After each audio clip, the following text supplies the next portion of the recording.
Breaking news ang naging laban ni Naoya Inoue versus Ramon Cardenas. So pagdating sa mismong laban sa unang round pa lang, nagtatansyahan muna ang dalawa.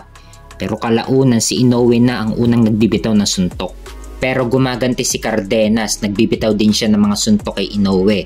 Sa round 2, palitan ng suntok ang dalawa pero mas nangingibabaw ang mga patama ni Inoue. Kino-corner na niya sa lubid si Cardenas pero kalaunan naka-counter ni Cardenas ng left hook si Inoue. Dito na bumagsak si Inoue. Ito ang pangalawang knockdown ni Inoue sa kanyang boxing career so far. Kumbaga naulit lang yung nangyari sa kanya last year nung laban niya kay Luis Nery. May pagkakaparehas din nung bumagsak siya kay Cardenas. Sa round 3, maganda ang mga patama ni Cardenas. Muntik na naman bumagsak si Inoue. Sa round 4, dito na nakapag-adjust si Inoue. Mas maraming suntok na ang pinapakawalan ni Inoue. Sa round 5, kontrolado na ni Inoue ang laban. Maraming suntok at kombinasyon na ang pinapakawalan ni Inoue. At pinapaulanan na ng mga suntok si Cardenas sa lubid.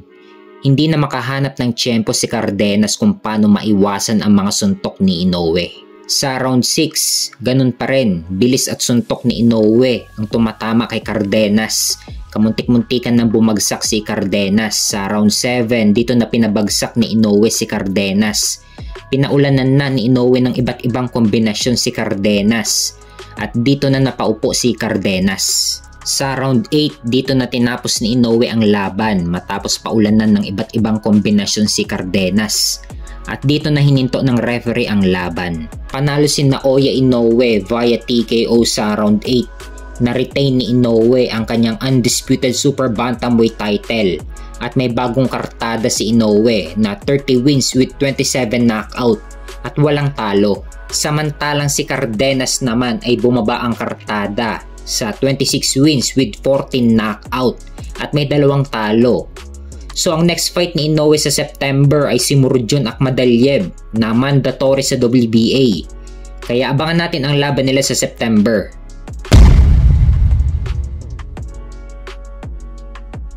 Sa kabilang banda naman, ang weigh-in ni na WBO Super Featherweight Champion Emmanuel Navarrete versus Charlie Suarez.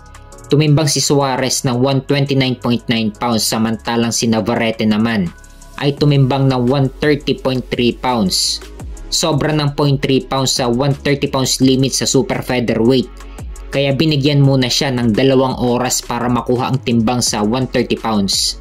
And after 2 hours, nakuha na rin ni Navarrete ang tamang timbang. Tumimbang siya ng saktong 130 pounds.